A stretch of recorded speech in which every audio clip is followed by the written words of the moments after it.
공식 선거운동 기간 첫 TV 토론에서는 추경 등을 놓고 공방이 벌어졌습니다. 이재명 후보는 야당이 소상공인 등을 위한 추경 증액에 소극적이라고 주장했고, 윤석열 후보는 여당이 지난해 손실보상 없는 손실보상법을 단독 처리했다고 비판했습니다.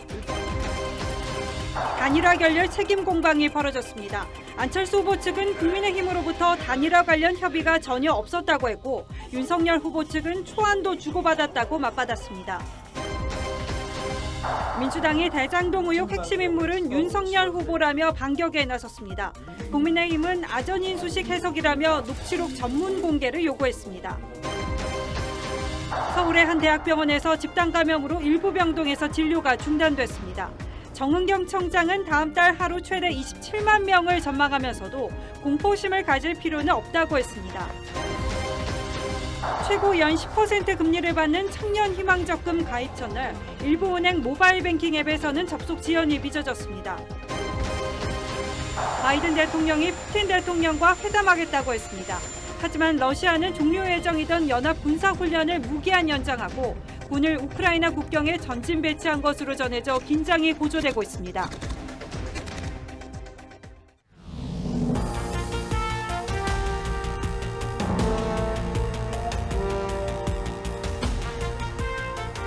시청자 여러분 안녕하십니까? 오늘은 대선 후보 토론에 관계로 뉴스9이 많이 늦어졌습니다.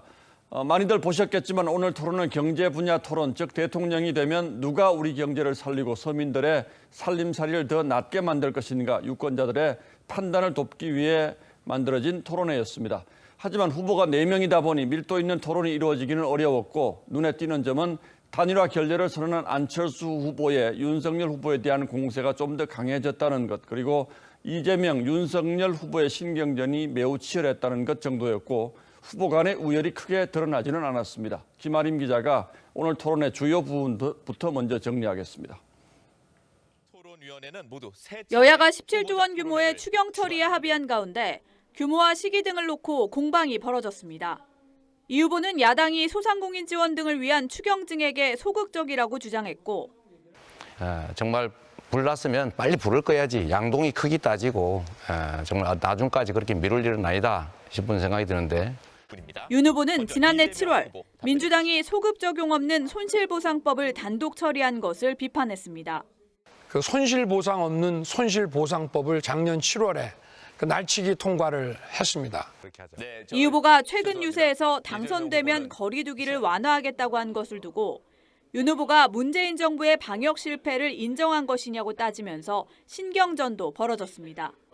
야당 코스프레 하는 게 아니라 전 이걸 한번 우리 심상정 후보님께 의견을 한번 듣고 싶습니다. 제가 말씀을 드리도록 하겠습니다. 본인 주장만 하고 다른 사람 주장을 못하게 봉쇄를 하십니까? 다만 소상공인을 위한 대출 지원 등이 필요하다는 데는 모든 후보가 공감했습니다. 만기 연장, 네. 이자 유예, 그리고 장기 저리 대출로 갈아탈 수 있도록 트랙이 마련돼 줘야 되고요. 소상공인 대출 만기 연장에 대해서는 우리가 합의를 해야지 이 고비를 넘길 수 있지 않을까. TV조선 김하림입니다. 후보들이 구상하는 다음 정부 경제 운영 방향에 대해서는 뚜렷한 차이가 드러났습니다. 이재명 후보가 내건 555 공약을 두고는 심상정 후보가 허황된 공약이라며 비판했고, 윤석열 후보와 안철수 후보는 디지털 경제를 두고 설전을 벌였습니다. 이어서 이태희 기자가 보도하겠습니다. 차기 정부 경제 정책에 대한 공통 질문에서 후보들 간의 견해차가 뚜렷하게 드러났습니다. 다시 성장하는 날 만들어서 기회가 넘치는 디지털 데이터 경제를 강하게 키워야 된다고. 키워드는 불평등 해소와 녹색 전환입니다. 규제를 철폐를 해서 기업에게 자유와 자율성을 줘야 됩니다. 이재명 후보는 세계 5강, 국민소득 5만 달러, 코스피 5천 등 경제 공약을 강조했지만 심상정 후보는 이명박 정부 때보다 허황된 얘기라고 비판했습니다. 국민소득 5만 달러 되려면 7.4% 성장을 해야 됐는데 이건 MB 때보다 더 허황된 게 아닌가. 좀 자세히 안 보신 것 같아서 매우 안타깝다는 생각 먼저 합니다. 윤석열 후보의 디지털 데이터 경제에 대해선 안철수 후보가 공세를 폈습니다. 윤 후보께서 생각하시는 디지털 데이터 경제가 뭡니까? 네트워크를 구축하고 분석할 수 있는 AI 알고리즘이. 그건 전부 하드웨어 쪽이지 데이터나 인프라 쪽은 아닌데요. 윤 후보의 주식 양도세 폐지 공약을 두고는 이재용 일가 감세법이라는 심 후보 지적이 나왔고 이 후보의 지역화폐 정책에 대해선 소상공인 지원 책임지를 두고 안 후보와 공방이 벌어졌습니다. 이 후보와 윤 후보는 서로 질문에 답변하지 않겠다며 신경전을 펼치기도 했습니다. 답을 하시죠. 딴 얘기하지 마시고. 내 빼는 데는 우리 이 답을 먼저 하세요. 선수 아니십니까? TV조선 이태희입니다. 예, 안철수 후보가 어제 단일화 제안을 일주일 만에 거둬들이면서 파장이 만만치 않습니다. 누구의 책임이 더 큰지를 두고 국민의힘, 국민의당 양측이 오늘까지 공방을 벌였는데 저희 취재를 종합해보면 결렬 자체가 너무나 갑작스러운 일이어서 앞으로를 전망하는 것 역시 쉽지가 않습니다. 양측의 주장과 내부 분위기는 황선영 기자가 취재했습니다. 단일화 결렬을 선언한 안철수 후보는 안중근 의사 기념관을 찾아 거룩한 유지를 받들겠다고 밝히며 완주 의지를 다졌습니다. 국민의당은 윤 후보 측이 협상에 나서지 않았다며 단일화 결렬의 책임을 국민의힘에 돌렸습니다. 단일화 꼬리표를 안철수에게 붙여놓고 선거 끝날 때까지 사골곰탕처럼 우려먹겠다라는. 반면 국민의힘은 다양한 경로로 안 후보 측과 소통했던 내용까지 공개하며 왜 갑자기 결렬을 선언했는지 이해하기 어렵다는 반응입니다. 충분히 협의를 했고 그의 초안들까지 간단한 부분들까지 다 보고가 됐을 거예요.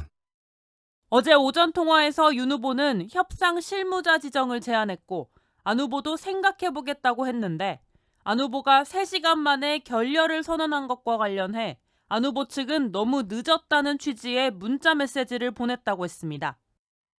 하지만 윤 후보 측은 확인하지 못했다면서 이런 중요한 문제를 문자로 하느냐고 반박했습니다. 야권 일각에서는 안 후보의 부인 김미경 교수가 퇴원 이후 완주의 필요성을 강조하며 판을 흔들었다는 말들이 나오고 있습니다.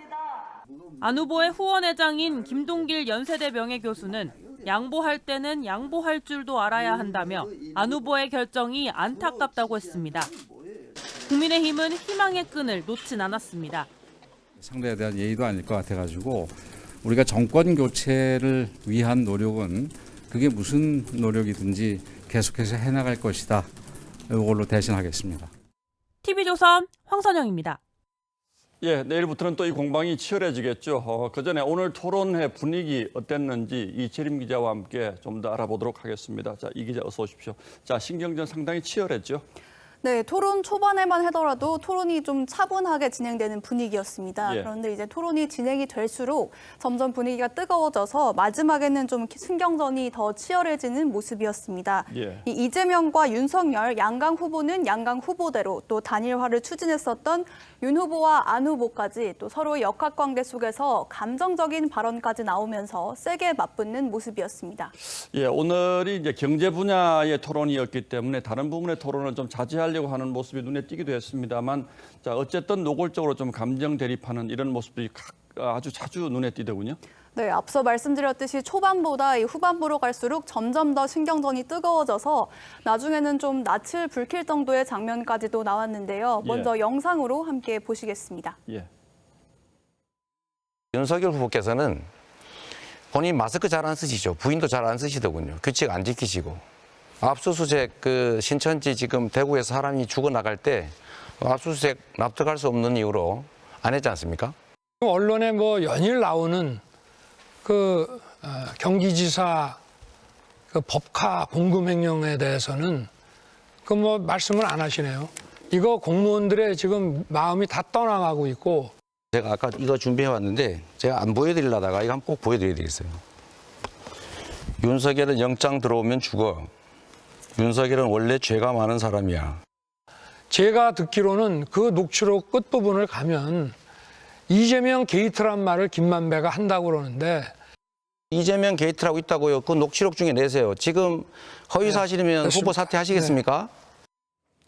예, 이재명, 윤석열 두 후보의 신경전을 아주 상징적으로 지금 압축한 화면을 저희가 봤는데, 오늘은 이제 경제 분야 토론이었는데도 신천지 얘기라든지 또는 법인카드 얘기 이런 것들이 많이 나왔군요.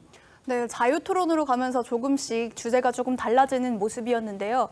이 후보는 윤 후보에게 신천지 압수수색 왜 안 했냐, 국민의힘은 협조 좀 해라 이런 식으로 시종 공세를 폈습니다. 예. 또 윤 후보도 이번에는 작심한 듯 이 후보의 약점을 파고들었는데요. 이재명 후보가 대장동 녹취록을 근거로 그분이 자신이 아니라고 주장하면서 사과를 요구하자 방금 이제 판넬로 녹취록도 들고 예. 나왔는데요. 국민 대다수가 설계자이고 또 결재권자인 이 후보에게 책임이 있다고 생각한다면서 강하게 공격을 했습니다. 예. 특히 지난 토론에서는 윤 후보가 언급하지 않았던 김혜경 씨의 법인카드 부정 사용 의혹까지 정면으로 거론하면서 이 후보의 도덕성을 문제 삼는 모습이었습니다. 예, 어제 안철수 후보가 이제 단일화 협상 결렬을 선언을 했죠. 그래서 그런지 오늘 윤석열 후보 공격하는 장면이 많이 띄더군요. 그렇습니다. 어제 완주를 다짐한 안 후보는 이 기회가 있을 때마다 윤 후보에게 공세적인 질문을 했습니다. 예. 아무래도 완주를 하게 될 경우에는 윤 후보의 지지세를 가져와야 한다 이런 판단이 작용했을 걸로 보이는데요. 예. 안 후보가 윤 후보를 공격하면서 한 말들도 역시 영상으로 준비를 했습니다. 예, 볼까요? 좀 아마 깊이 고민을 안 하신 것 같은데요. 지금 확실하게 이런 문제 인식을 가지고 있지 않으신 것 같아서 그 점이 굉장히 우려가 돼서 제가 말씀을 드립니다. 자, 우리 국민들이 가장 관심을 많이 가지고 있는 부동산 문제라든지 세금 문제는 어떤 얘기들이 나왔습니까? 네, 이 문제에 대해서는 심상정 후보가 이재명, 윤석열 두 후보를 강하게 공격을 했습니다. 예.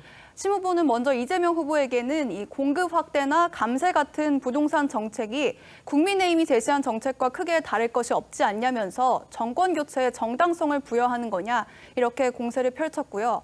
이 후보는 심 후보한테 이 규칙에 따라서 질문을 하라 이렇게 말을 하면서 시간을 끌다가 답변 시간이 다 가서 답변을 못하게 됐다 이렇게 신경전을 벌이기도 했습니다. 예. 심 후보는 또 윤 후보에게는요. 시가 30억 집에 살면서 종부세 90만 원 내는 게 폭탄이냐 이렇게 지적을 하기도 했습니다. 예, 오늘 뭐 토론 보면서 이제 경제 분야 토론이었기 때문에 우리 삶이 얼마나 더 나아질 것인가 이것 좀 판단해 볼 기회였다고 생각했을 텐데 물론 뭐 그런 점이 있었습니다만 감정 싸움이 좀 심해서 좀 불편했을 분들도 있을 것 같아요. 네. 예, 이채림 기자 잘 들었습니다. 예, 수고하셨습니다. 예, 민주당은 오늘 구속 기소된 김만배 씨가 윤석열 후보를 언급한 녹취록을 연일 거론하며 대장동 의혹에 대한 역공을 시도하고 나섰습니다. 조금 토론에서도 이재명 후보의 주장을 들어보셨죠. 하지만 국민의힘은 민주당이 녹취록을 짜깁기에 허무맹랑한 주장을 하고 있다며 녹취록 전문을 공개하라고 반박했습니다. 김만배 씨가 대체 무슨 말을 했길래 이런 공방이 벌어지고 있는 것인지 최지원 기자가 자세히 설명하겠습니다. 민주당이 공개한 김만배 씨와 정모 회계사의 녹취에서 윤석열 후보는 2번 언급됩니다. 김 씨가 영장 들어오면 윤석열은 죽어라고 하자 정 회계사는 원래 윤석열은 죄가 많은 사람이라고 합니다.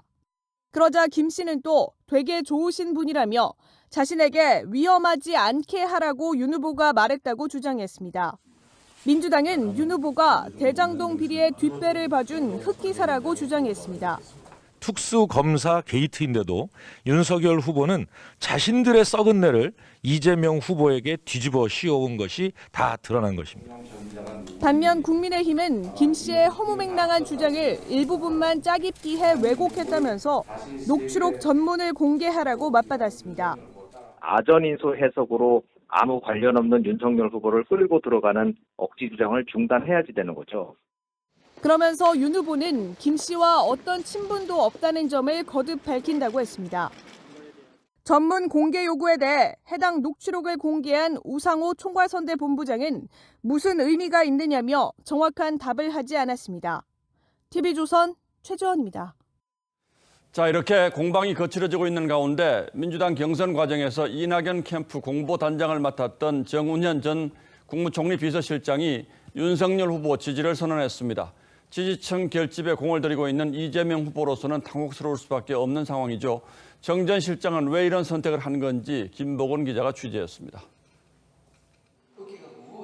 이낙연 국무총리 시절 총리 비서실장을 지냈을 정도로 이 전 대표의 측근으로 꼽히는 정운현 전 캠프 공보단장이 페이스북에 올린 글입니다. 전과 사범, 폐륜, 대장동과 거짓말로 상징되는 치명적 결함을 가진 이재명 후보를 지지하는 행태를 납득하기 어렵다며 윤석열 후보 지지를 선언했습니다. 예측 불가능한 괴물 대통령보다 차라리 식물 대통령을 선택하겠다. 덜 익은 사과는 익혀 먹을 수 있지만 썩은 사과는 먹을 수 없다고도 했습니다. 이낙연 전 대표 측에선 지난 18일 순천 유세가 정전단장 결심에 영향을 줬다는 얘기도 나왔습니다. 이 전 대표 발언 도중 이재명 후보가 등장하자 갑자기 음악이 나오며 유세가 끊겼는데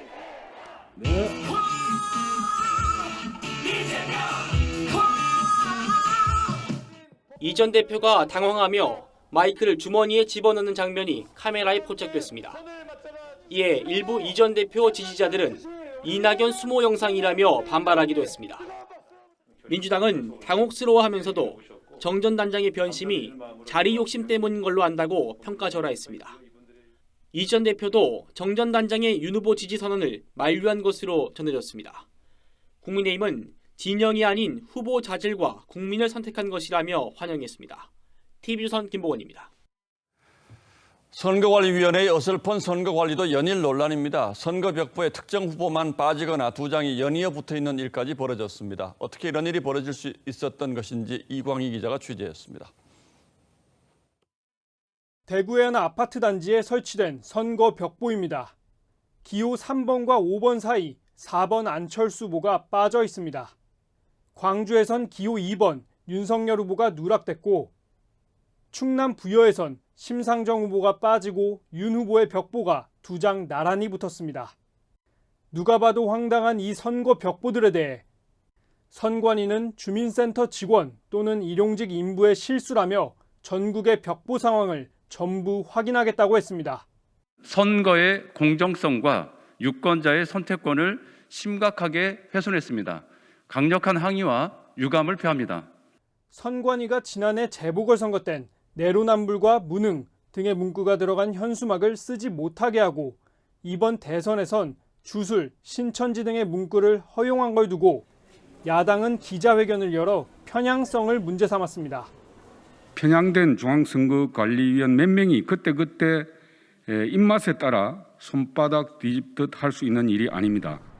선관위는 표현의 자유에 대한 제도 개선 목소리가 커 자체적으로 기준을 완화한 것이라고 해명했습니다. TV조선 이광희입니다. 다음 달 하루 확진자가 최대 27만 명에 달할 것으로 방역당국이 전망했습니다. 다만 치명률이 낮아지고 있는 만큼 지나친 불안감을 가질 필요는 없다고 했습니다. 서울의 한 대학병원에서는 환자와 의료진의 집단 감염으로 일부 병동에서 진료가 중단됐습니다. 박상준 기자의 단독 보도입니다. 서울의 한 대학병원. 12층 내과 입원 병동에서 환자와 의료진 30여 명이 감염돼 병동이 폐쇄됐습니다. 이 병원은 확진자가 나오는 동안에도 입원과 외래 환자들을 계속 받았습니다. 때문에 새 입원 환자와 다른 진료과 의료진도 감염된 것으로 확인됐습니다. 입원 전에는 음성이었다가 입원 후에 양성이 되는 케이스들이 덜어 있어요. 서울의 또 다른 종합병원에서도 의료진과 환자의 집단 감염이 잇따르고 있습니다. 접촉자나 같이 있는 분들은 이제 보호장구 착용해서 근무를 하고 있는 거죠. 음성 나오신 분들은. 정부는 3월 초 환자가 최대 27만 명까지 이를 수 있지만 코로나가 엔데믹 전환 과정에 있다고 보고 있습니다. 최근 2주간 치명률이 0.13%로 독감에 근접하고 있고 특히 50대 이하나 3차 접종 완료자는 0%에 가까워지고 있다는 설명입니다. 확진자 수 증가에 너무 불안감과 공포심을 가지실 필요는 없습니다. 고위험군 집중관리를 통해 건강 피해를 줄이는 데 집중하면서 다만 오미크론 정점에 새 학기가 시작되는 만큼 교육부는 학교별로 개학 후 2주간 원격 수업 등 학사 운영을 탄력적으로 하도록 권고했습니다. TV조선 박상준입니다. 개학을 앞두고 아이들 확진이 배 가까이 증가하고 있어서 우려가 이어지는데요. 7개월 된 아기가 확진 뒤에 재택치료 중에 숨졌습니다. 비상 상황으로 구급차가 출동했지만 아이를 받아줄 병원을 찾지 못하면서 시간을 허비한 것으로 알려졌습니다. 소아 방역 체계는 제대로 꾸려져 있는지 정은혜 기자가 취재했습니다. 경기도 수원의 한 주택가. 지난 18일 저녁 재택치료 중이던 생후 7개월 A군이 경기를 일으킨다는 신고가 접수됐습니다. 119차 2개하고 뿅뿅하고 왔더만 한 10분 20분 있었는가? 구급대 도착 당시 심정지 상태였던 A군. 하지만 인근 10여 곳 병원에선 A군을 받아주지 않았습니다. 병상도 부족하다는 이유도 있고요. 영아 진료 불가, 응급실을 운영하지 않는다. 이런 여러 가지 이유들이 있었습니다. 결국 17km 떨어진 안산의 대학병원으로 갔지만 도착 즉시 사망 판정을 받았습니다. 최근 소아청소년 확진자 비율이 30%까지 증가하면서 소아 전용 재택치료 상담센터에도 문의가 빗발치고 있습니다. 중간중간에 숨 차다가는 숨을 좀 못 하시거든요. 제가 영상 통화 좀 열어도 될까요? 아기 숨 쉬는 모습 한번 보고 싶어요. 첫날 6건에 불과했던 하루 상담 건수는 나흘 만에 60배 가까이 늘었습니다. 하지만 이 같은 소아 전용 상담센터는 서울에 단 한 곳뿐입니다. 운영 시간이 저녁 9시까지인데 24시간 연락을 받고 있습니다.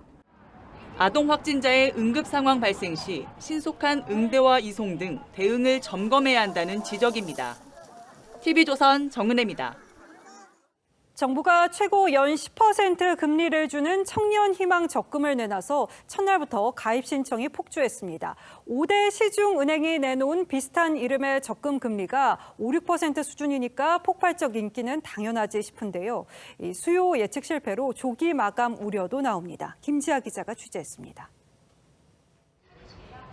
은행 마감을 앞둔 시간, 청년희망 적금에 가입하려는 발길이 이어집니다. 그럼 오늘 얼마 더 드릴까요? 오늘은 일단 20만 원. 정부의 지원에 비과세 혜택까지 받으면 사실상 연 10%대 이자다 보니 첫날부터 인기를 끌었습니다.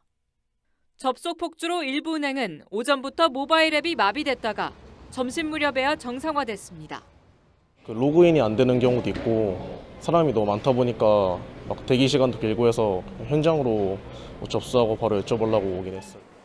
은행 창구에서도 전산 시스템이 먹통이 되면서 가입도 못하고 발길을 돌리는 청년들도 일부 있었습니다. 청년희망적금은 직업을 가지고 있고 소득이 연 3,600만 원이 안 되는 만 19세에서 34세 청년층이 가입 대상입니다. 이 때문에 소득 증명이 어려운 아르바이트생은 가입할 수 없다는 볼멘 소리도 나왔습니다. 은행들은 이번 주까지는 출생 연도별로 오부제로 나눠서 가입을 받고 있지만 신청자가 폭증하고 있어 조기 소진 우려도 큽니다. 여기는 요일별로도 어떤 제한이 있어야 될 것 같은데 그 제한이 아직 구체적으로 안 왔어요. 이렇게까지 몰리리라고 생각을 못했던 건지. 애초 38만 명을 지원하려던 정부는 예산 증액을 검토하기로 했습니다. TV조선 김전입니다.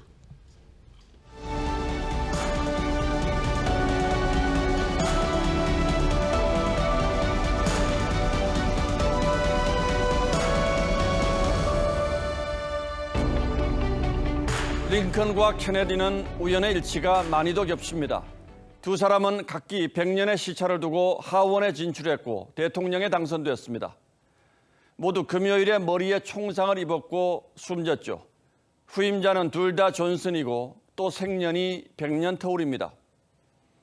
링컨 암살범 부스는 극장에서 달아나 창고에서 잡혔고 케네디 암살범 오스왈드는 창고에서 달아나 극장에서 잡혔습니다. 그리고 둘 모두 암살되었습니다. 우연도 이런 우연이 또 있을까요?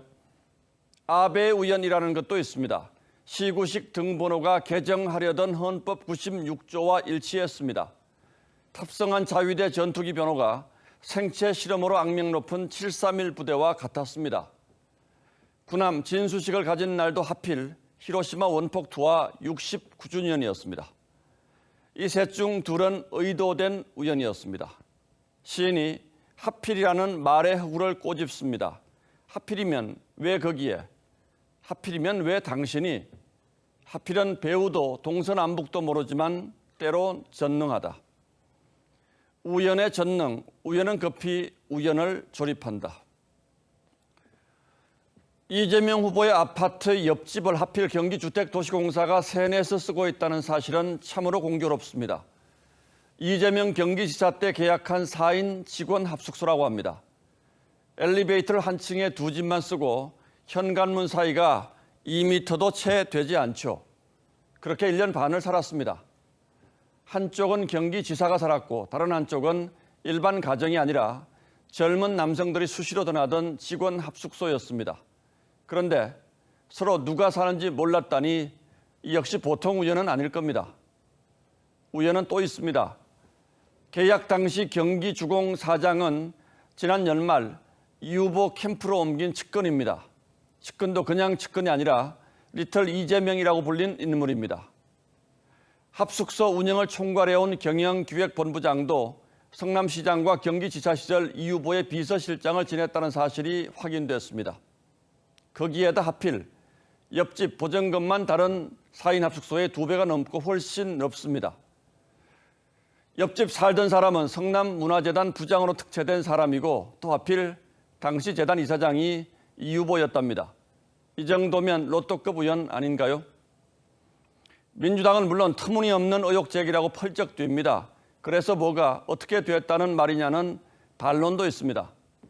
그러나 이 정도의 우연이 아무렇지도 않다면 우리 사회의 양심은 어디서 찾아야 합니까?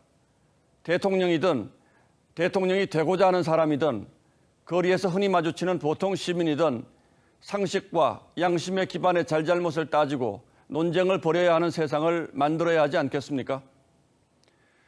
우연찬타는 꼭 우연한 것은 아니지만 뜻한 것도 아니라는 모호한 뜻으로 사전에 올라 있습니다. 그렇듯 세상은 우연이라는 시줄과 필연이라는 날줄이 짜내는 천이라고 하죠. 우연만으로 이루어지는 일은 존재할 수 없다는 얘기입니다. 2월 21일 앵커의 시선은 하필이면 왜 거기에 였습니다.